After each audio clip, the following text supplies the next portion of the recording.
Ba.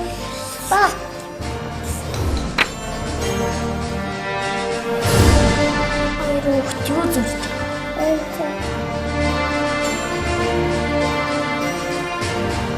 Ба. Мистик мэр.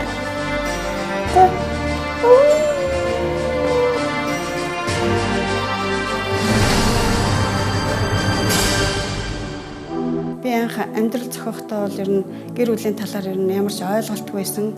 Анх гэр бүл болоход нөхөр маань над дээр согтуу ирдэг байсан. Түүнийг энх чимэг гэдэг. Тэрээр зүрх сэтгэлийнхээ хүнд асуудлаас болж маш ихээр өвдсөн нэгэн.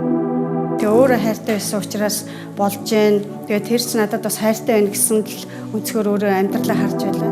Тэрээр нөхрийнхөө энэ дутагдaltaй зан чанаруудыг засаж чадна гэсэн итгэлтэй байсан ч олон жил өнгөрөхөд түүний энэ итгэл талаар болж нөхөр нь гэр бүлээсээ гадуур харилцаатай болсон байна.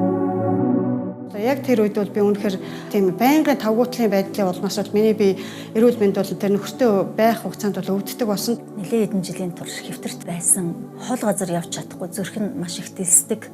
Өглөө босоод үдээс хойш болтол 20-с 25 эмийг уух болоод маш тайван хэвтэж зүрхээ дэлсхийг болох хүртэл тогтмол өглөө болгон эмчилгээ хийлгэж үүнд хамаг цаг анхаарлаа хандуулсан. Яг тэгээд өвдөж явах үед бол би бас тэр хүний чанарыг бол таньсан л та. Яг тэр үед бол намайг гэхээсээ илүү нөгөө чи надад гай боллоо, гай болсон нөгөө ПГ гэдэг хараалуудыг хэлээд чи өөх тий чиний хажууд чамааг өөхөд би шарил дээр чинь байхгүй. Миний сэтгэл хувирсан одоо би чамаар сална гэж хэлжсэн. Энэ хүнээс салаа зөвөр өөрийнхөө ихээр өвдөжээ гэдэг үүднээс би ерөөсө салах шийдвэрийг гаргаад 2007 оны 12 сард салж исэн.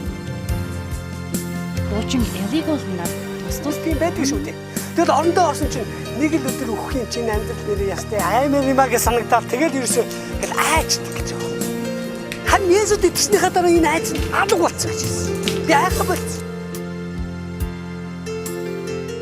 Тэгээ яг тэр үед 2010 оны 6 дугаар сарын дундуур би суугшилж жагаад сольсон ч арай яг нэг ил телевиз дээр сүмийн амьдрал гэдэг нэвтрүүлэг. За энэгээр ер нь юу ярьдаг юм бол зүгээр сонсоод үзээгээд тэгээ яг суугшилсан чинь Майдер пастрын сургаал явуулж байсан. Тэгээ тэр сургаалыг би сонсоод эцэд туйлдсан хүн дарамт өрсөн хүмүүсээ бүгд над дээр би та нарыг амраая гэдэг үгийг сонсоод над руу ир гэж дуудаж байна. Энэ бурхан дуудаж байна те. Тэгээд амраая гэж юм хэрэг яг тэр үед надад зүрх сэтгэлийн хувьд бол үнэхээр амралтад хэрэгтэй байсан учраас тэр үг яг надад хэлж байна. Намайг дуудаж байна, бурхан дуудаж байна гэдэг тэр үед үнэхээр намайг цөхөрсөн, гарцгүй, миний хажууд туслах хүн байхгүй.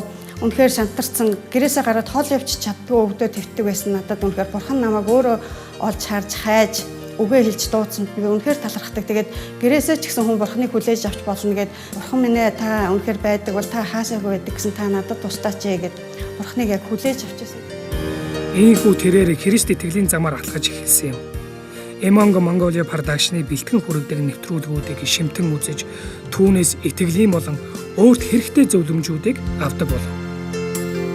Тэр үед бол би Библи гэж юу байдгийг мэддэггүй, сүм цуглаан гэж юу байдгийг мэддэггүй байсан болохоор ер нь юу байдгийг, юу заадгийг ингээд нөгөө тэр доогоор бас нөгөө Библиэд юу өгүүлдэг вэ гэдэг нэвтрүүлгээр Библийг тэр үед уншдаг байлаа. Тэгээ нөгөө дараа нь сайн байна нөгөө загтлын нэвтрүүлгээр хүмүүс загтал бичээд амьдралаа танилцуулаад зөвлөгөө авдгийг сонсоод би танаа нэвтрүүлэгт загтал бичиж та нар надад зөвлөгөө өгчээсэн хүмүүсээ гэж өөрөө ирээд тэгээ бит хоёр 2-3 жилийн турш төхөрсөн байгаа. Сайн мэдээний тухай, эдгэрлийн тухай, чөлөөлтийн тухай бид хоёр үргэлж ярилцдаг байсан. Өөрөөр хэлэх юм бол Есүс Христийг бид хоёр ярьж, суралцаж, хамтдаа бид хоёр түүнээс зөвлөгөөг авдаг байсан. Одоо тэрээр найдвар чуулганд хамрагддаг бөгөөд чуулганд ахлагчийн үргийг гүйцэтгэн бусад хүмүүст үлгэр жишээ Христ итгэлд нэгэн болсон байна. Тэгээ одоо бол би нэг ч юм уухгүй болсон. Тэгээ бурханд үнэхээр алдрыг өргөж जैन. Тэгээд үнэхээр ийм телевиз байгаад нь үнэхээр талархаж जैन. Тэгээд би бас үнэхээр энэ Эмоны 2 цагийн нэвтрүүлэг нь үнэхээр хангалтгүй, үнэхээр санаагаар болдог бол бүр бүтэн өдрийн Христийн нэвтрүүлгийг авдаг телевизэн сууг байгаасаа гэж боддог. Тэгээ Христийг таньж мэдхэд үнэхээр телевизэн нэвтрүүлэг, мэдээллийн систем бол үнэхээр ач холбогдолтой. Тэгээд Эмо Монголыг олон хүн үздэг. Сүнс болоод сэтгцийн, оюун санаа бодлын бие махбодын өвчнөд нэрвэгдсэн хүмүүст аврал хэрэгтэй.